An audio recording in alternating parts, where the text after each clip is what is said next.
What's up, everybody? It's Captain D, and this is part 3 of our TorqueSim aircraft development Take Command SR22 series review. This will be a full IFR flight. It's a short flight. We're going to go from Charleston, Florida, down to Savannah, Georgia. It's about 75 miles. There's some weather along the way, so we will definitely be flying IFR. On this flight, I'll go over the engine and electrical system menus, as well as the C.A.P.S system, and some of my personal observations after reviewing this. Alright, so without further ado, we'll go ahead and transition out to the aircraft to get things started up and get our clearance.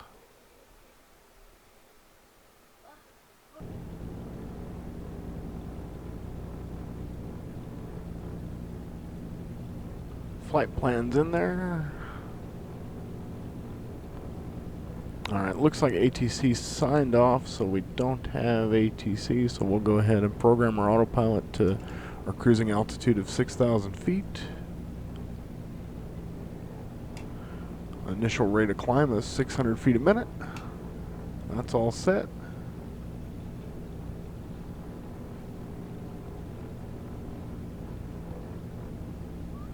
And let's get the ATIS. Charleston AFBINTL information November 000 Zulu weather. Wind 070 at 7, visibility 3, rain. Sky conditions 2,000 scattered, 6,200 broken, 10,500 overcast, temperature 24, dew point 22. Altimeter 2993. Arriving runway 15, departing runway 15. Advise on initial contact. You have November. Alright, we have November. And we are ready for taxi.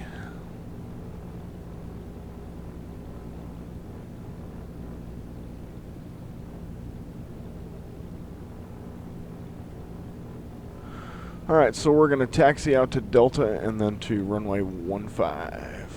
Charleston traffic, Cirrus November 22 Charlie Delta, taxiing runway 15 via Delta at Charleston.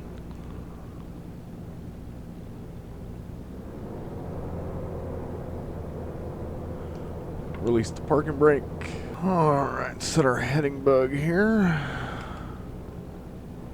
Runway 15. Run up is complete, we are ready to go. Charleston traffic, Cirrus SR22, taking off runway 15, IFR departure to the south, Charleston. And turn the rest of our lights on.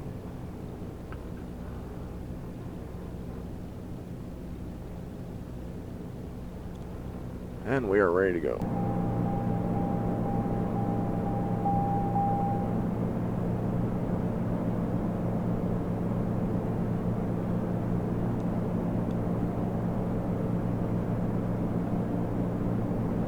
Not a very good takeoff, but that's alright.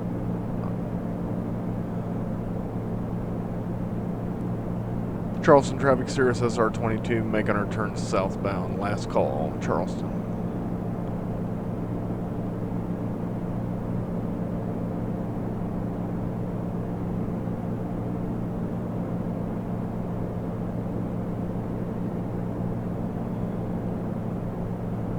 One thing I did notice in takeoff is I was using a little bit too much brake, and the brake temperature warning actually activated.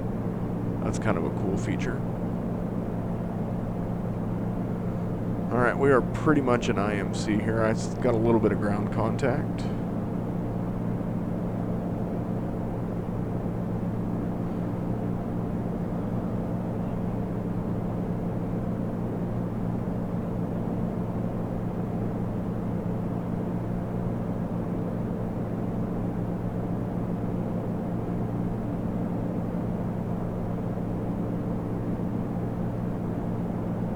Back off the power to about 80%.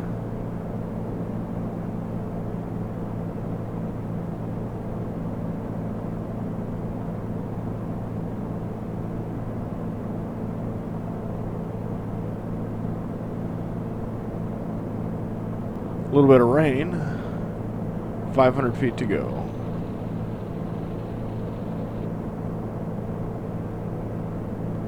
We'll go ahead and set the autopilot.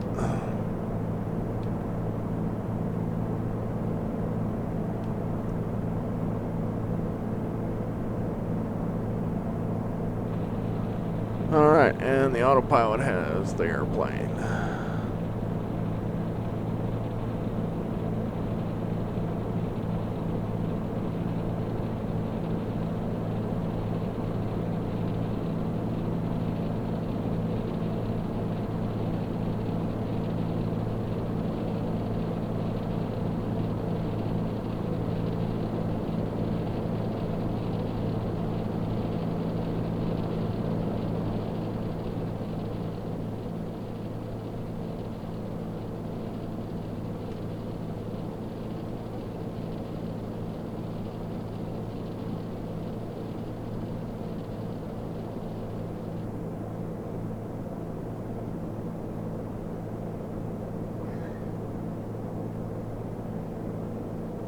Alright, as you can see, we're transitioning a little bit of weather here. We're kind of right in the middle of these two yellow cells. We're going to skirt kind of through this trailing end of that cell in front of us. We may divert. Things look pretty good out the window here. I think we're kind of in between layers, so we're just going to play it as we go, as we make our way to C.A.P. We have 65 nautical miles to go. We're getting a ground speed of 181 knots, estimated flight time of 22 minutes.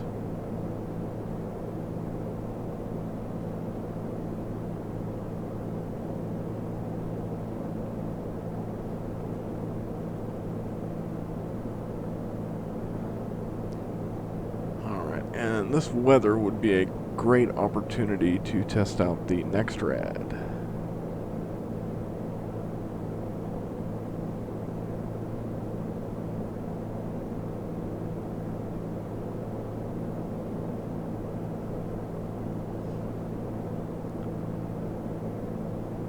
I think it may take it a moment or so to load, so we'll just leave that there.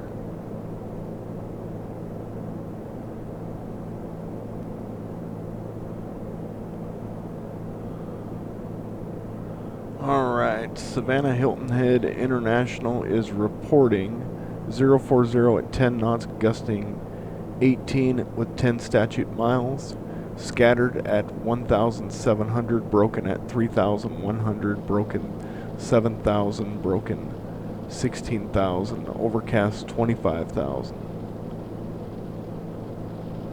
So we should be close enough. Let's see if we can pick up the ATIS. 123.75. Nothing yet.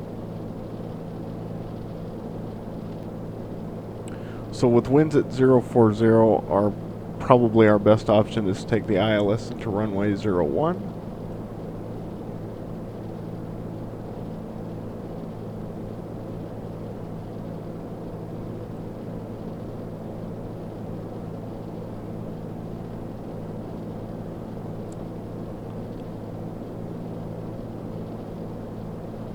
Alright, so I think our best bet is probably just to go to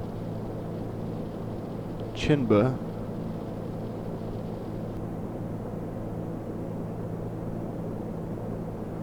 Alright, so we are going to Chinba and 6,000, so we're good there. We'll go ahead and activate that and go direct.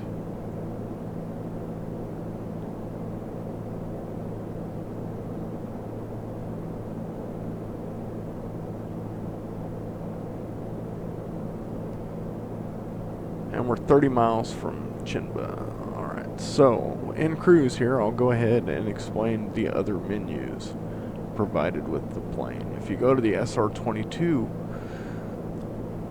option at the top menu bar, you can toggle the aircraft window, which we've already discussed, the electrical window.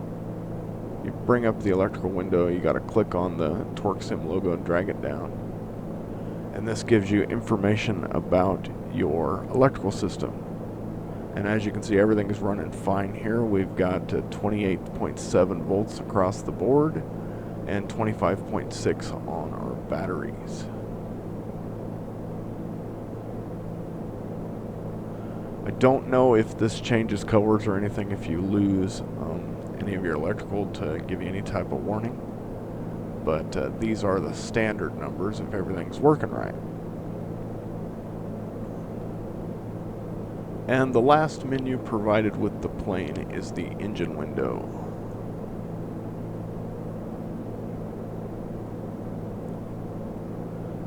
And this gives you your exhaust gas pressures, oil cooler inlet pressure and temperature, manifold pressure and temperatures,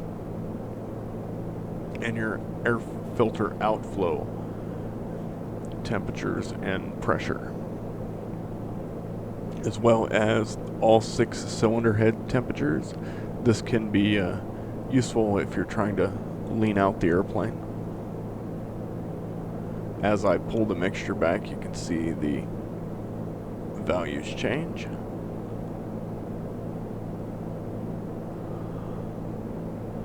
So that's a pretty little handy tool that you don't see in a lot of airplanes.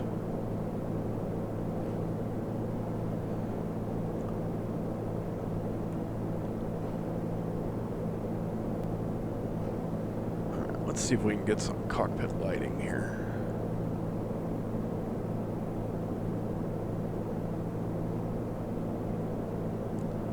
There we go.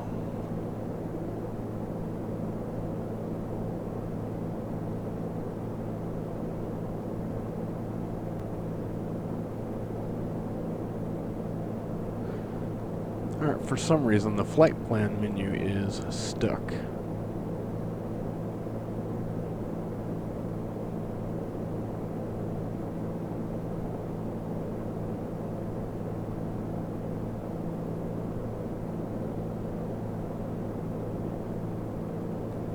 So that could potentially be a little bit of a bug there.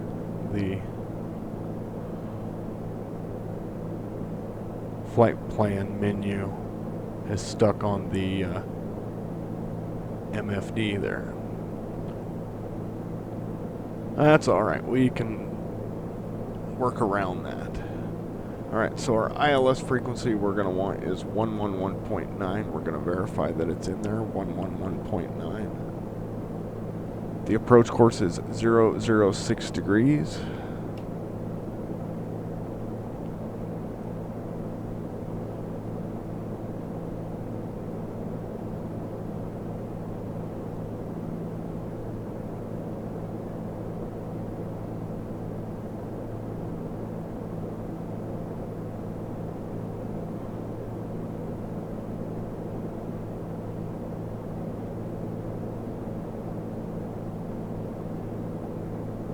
Alright, we're pushing a 26 knot tailwind here. We've got a ground speed of 195 knots.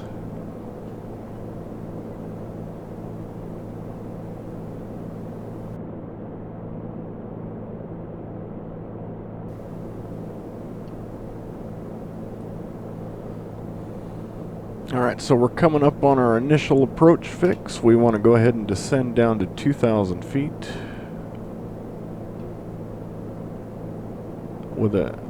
According to the descent profile here, we're going to have a descent of about 900 feet a minute.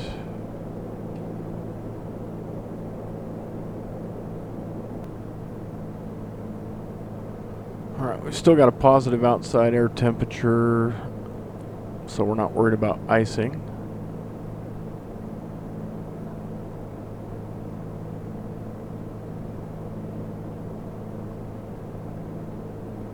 We'll go ahead and bring the mixtures full.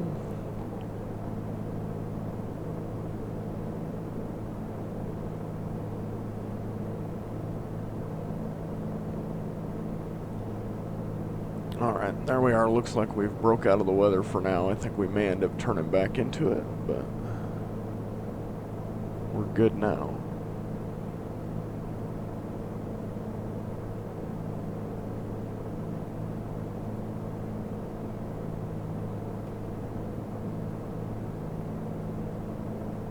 Alright, we're going to level off at 2,000, increase the power so we can maintain our 120 knots.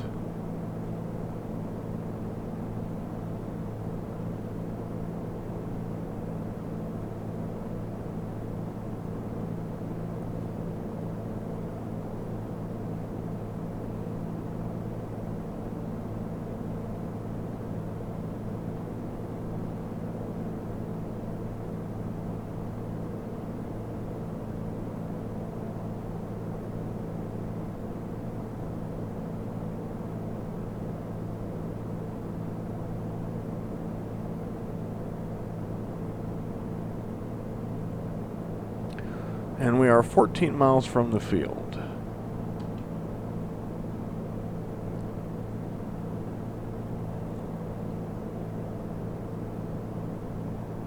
Savannah traffic, Cirrus SR22, November 22 Charlie Delta is on the ILS runway 04, 14 miles out, Savannah.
Alright, we're back in a little bit of rain.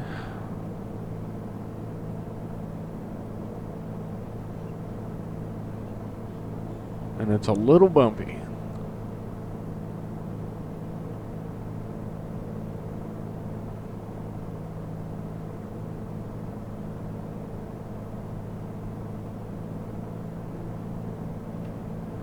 Alright, we're within flap speed. We'll go ahead and add our approach flaps.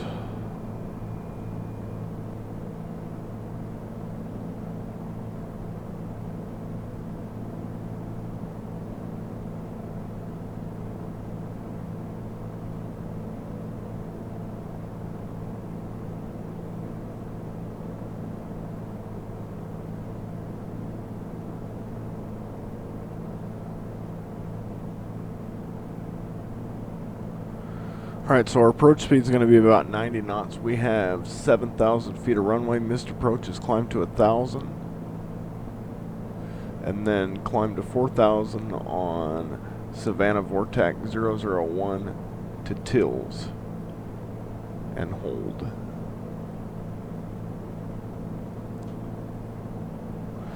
Alright, I've got pretty good visibility. Yeah, we're in rain, but I've got ground contact and everything, so I don't foresee going missed, but we are prepared for it just in case.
Alright, we have the field in sight.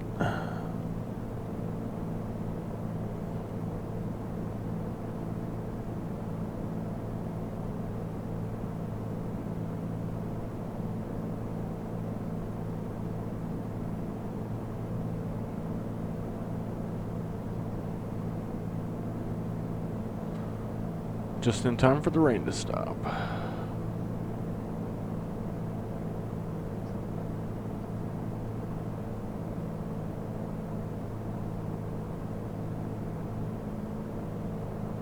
Alright, now we got a 13 knot crosswind.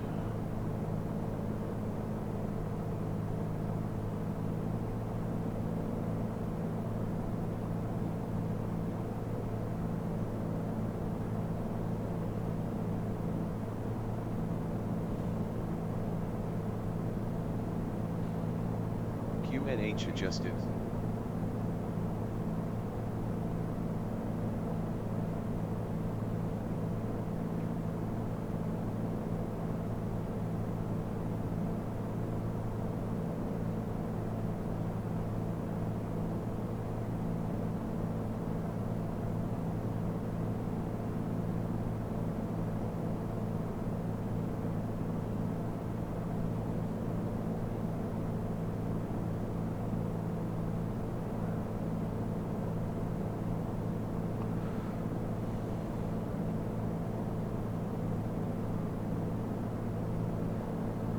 Savannah traffic, Cirrus SR22 turning final, runway 04, Savannah.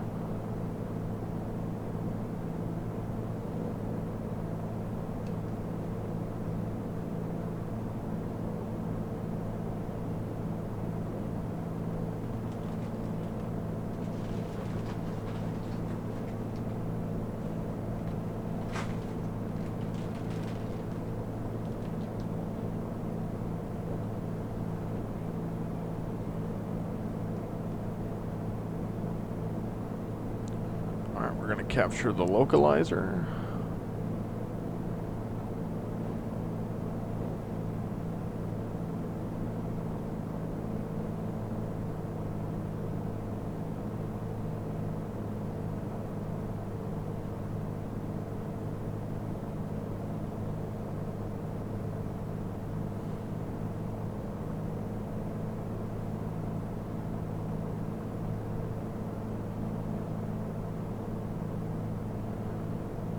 Runway is in sight.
Savannah traffic, Cirrus SR22, November 22 Charlie Delta is on a 8-mile final, runway 04, full stop, Savannah.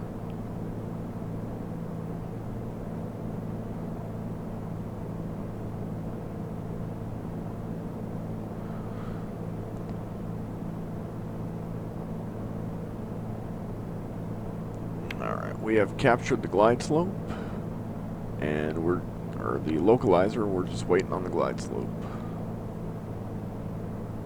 We've got a 12 to 14 knot headwind with a 5 knot crosswind component, so we're dancing around quite a bit.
glide slope is coming in.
Savannah traffic, Cirrus SR22 is on a 3.5 mile final, runway 04, full stop, Savannah.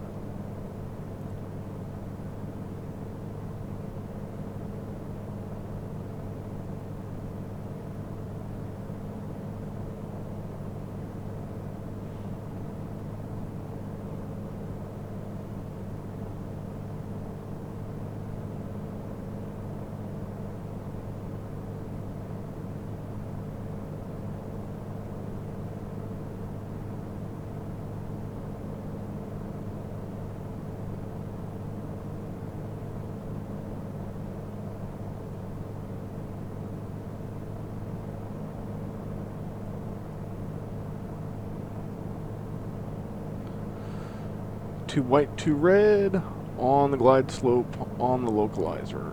We're oscillating a bit though, so I may switch to hand flying it in here any minute now.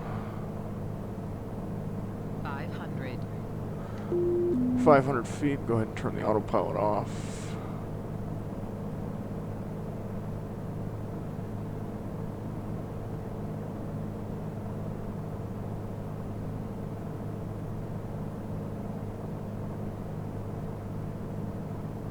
Really fighting that wind.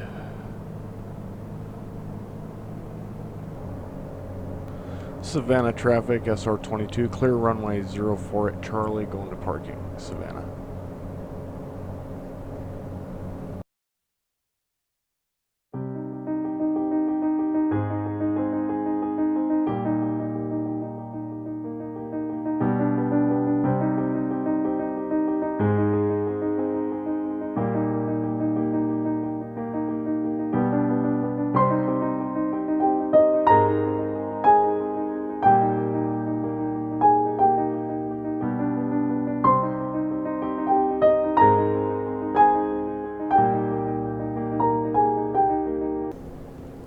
Alright, so last but not least, we are going to demonstrate the use of the Cirrus aircraft parachute system.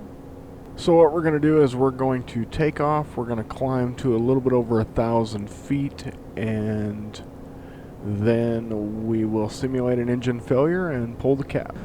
Alright, so we're climbing to about 1,400 feet, and then all of a sudden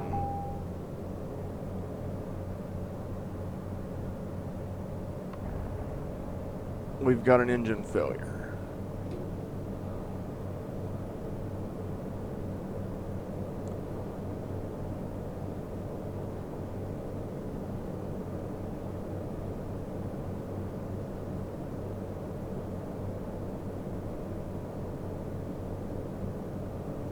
Alright, and we know we're not going to make any runway.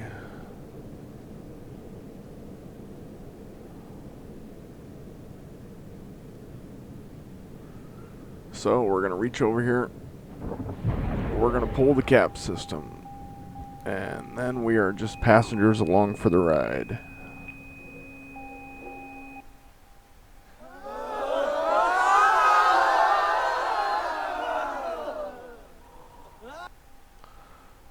Parachute has deployed.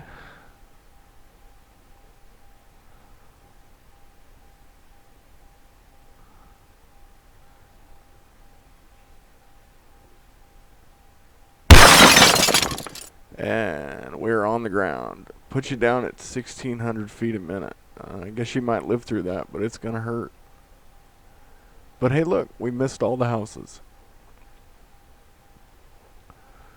Alright, so that is the demonstration of the C.A.P.S system. Once you load up a new flight, I think you do have to at least repair the airframe to get the parachute to be repacked.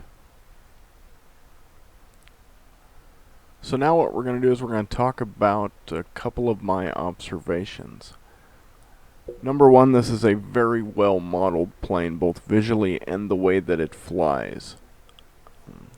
It seems to respond to aerodynamics a little bit better than the Hold My Beer SR22 or the Coronado SR22.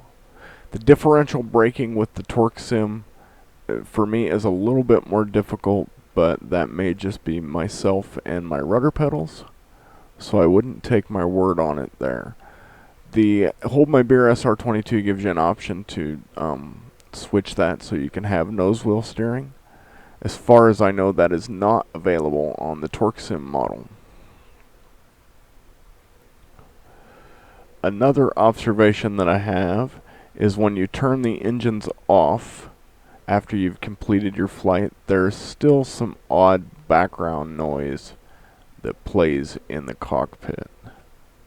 The yaw damper does not automatically engage at 200 feet AGL, and it does not disengage when you disengage the autopilot, so you have to do that manually through I use a programmed switch on a CH throttle quadrant.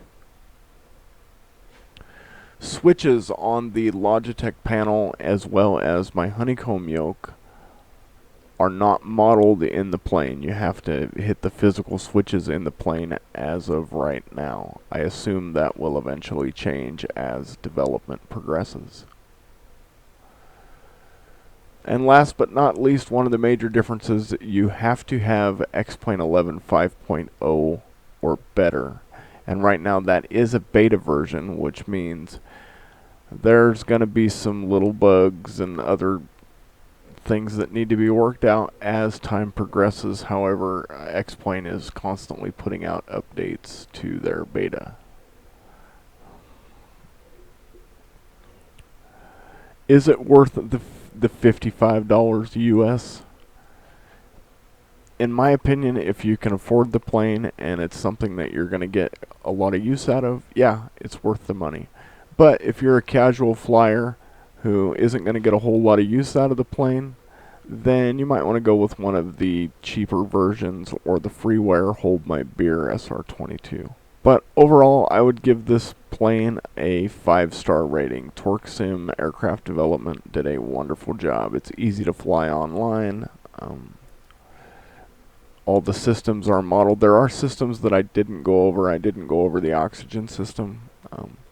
You'll probably catch that in a future little bonus video that might come out. Other than that, I don't really have anything else to say. If you have questions or comments or anything, feel free to post them below and I will answer them accordingly.